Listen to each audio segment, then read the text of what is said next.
Enorme preocupación por la crisis socioambiental que padece el departamento de Nariño. Podemos decir que tenemos unos baluartes increíbles en ese gran patrimonio natural que es, digamos, la cobertura de bosque, los ecosistemas estratégicos, los humedales, los ecosistemas marino-costeros, los páramos, etc. Claro, somos muy orgullosos también de contar con esos patrimonios, pero también tenemos que ser claros y sinceros en que tenemos una crisis ambiental. No existen problemas ambientales, sino problemas sociales que afectan el ambiente. Y esa reflexión nos lleva a considerar y autorreflexionar que en realidad somos nosotros los causantes de esa crisis y ese deterioro ambiental. Y desde ahí, nosotros como nariñenses en particular, tenemos que desde esas herramientas de la gobernabilidad empezar a reflexionar qué tanto nosotros podemos participar en la co-construcción, en la co-creación de ese ambiente sustentable que para nosotros sería ese ambiente ideal que es el departamento de Nariño. Una gobernanza ambiental que ha sido lamentablemente minimizada por los intereses políticos y los intereses económicos. A la gente tenemos que darle las herramientas para que puedan también ser líderes ambientales y poder ser esos referentes en el barrio, en la parcialidad indígena, en la vereda, en la ciudad, en los municipios. A los municipios también tenemos que darle muelas para que esa gobernabilidad institucional también pueda acompañar este proceso de co-creación en materia de la sustentabilidad ambiental. Tenemos unas grandes metas planetarias. En ese escudriño de la información ambiental hemos encontrado cosas como la siguiente. Nosotros tenemos en Nariño, o teníamos, digamos, una de las extensiones más grandes de manglares en Colombia, 150.000 hectáreas de manglares. Lamentablemente los últimos datos, incluso hacen parte del plan cuatrienal de Corpo Nariño, ya se reporta en el año 2020 que de las 150.000 hectáreas solo nos quedan 120.000 hectáreas de manglar. Es decir, en los últimos 20 años hemos talado más de 30.000 hectáreas de mangle, más de 1.000 hectáreas hemos talado anualmente de nuestros ecosistemas marino-costeros de manglares en Nariño. A esa tasa de deforestación, ¿a dónde vamos a llegar?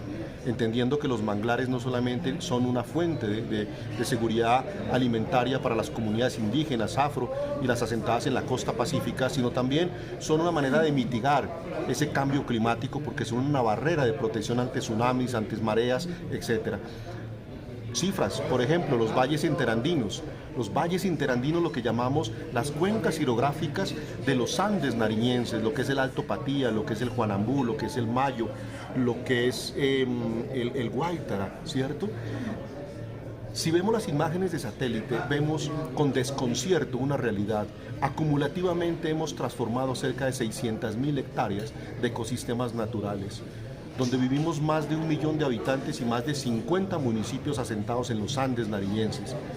Bueno, no es un panorama alentador. Podríamos en los próximos años estar en una crisis hídrica, en una inseguridad hídrica, podríamos estar ante situaciones de vulnerabilidad hídrica en nuestros acueductos municipales y veredales, porque esa deforestación no solamente ha sido en áreas no estratégicas, al contrario, más del 50% de las áreas de recarga hídrica de los acueductos municipales se han deforestado, se han transformado en sistemas insostenibles en materia agrícola, en materia ganadera, incluso en asentamientos humanos. En la cuenca alta del río Pasto, que son 6.700 hectáreas, de la Bocatoma del Centenario hacia arriba, ya hemos transformado de las 6.700, 3.500 hectáreas. El 80% de los usuarios de Pasto tomamos el agua de la Bocatoma Centenario. Lamentablemente, eso nos quiere decir que está pasando un fenómeno, seguramente, no diría a las espaldas de nosotros, sino en nuestras propias narices, porque nosotros somos partícipes de la expansión urbana desordenada de la zona alta de la cuenca del río Pasto. Somos partícipes de esa transformación y nos puede llevar a una situación de crisis muy pronto al municipio de Pasto. Los páramos, igualmente, solamente en el caso del Guaitara, en alguna oportunidad que fui director del PONCA, del Plan de Ordenación y Manejo de la Cuenca Hidrográfica del Guaitara, estimamos una deforestación de más de 100 hectáreas anuales de páramo. De esas un poco más de 250.000 hectáreas, perdona, no tengo el dato exacto, pues a esas tasas de deforestación seguramente los ecosistemas de páramos se verán seriamente afectados y seguramente las poblaciones que a nivel hídrico dependen de estos ecosistemas estratégicos. ¿Y qué decir de los bosques secos o subxerofíticos del Patía, de la zona de cordillera?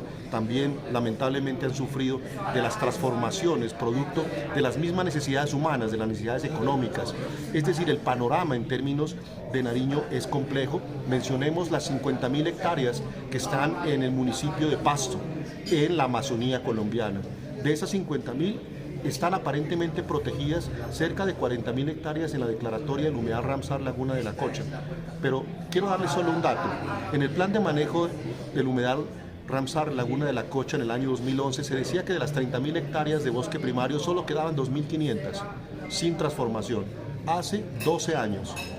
¿Qué podemos decir de esas 2.500 hoy en día si hasta hemos ya transformado los bosques, los páramos azonales? Más de 10.000 hectáreas de esas 40.000 hectáreas prácticamente han cambiado completamente su uso al uso productivo, al uso urbanístico. La Laguna de la Cocha es uno de nuestros más preciados tesoros del departamento y en particular del municipio de Pasto. Total atención a la Laguna de la Cocha, como total atención al resto de los ecosistemas estratégicos.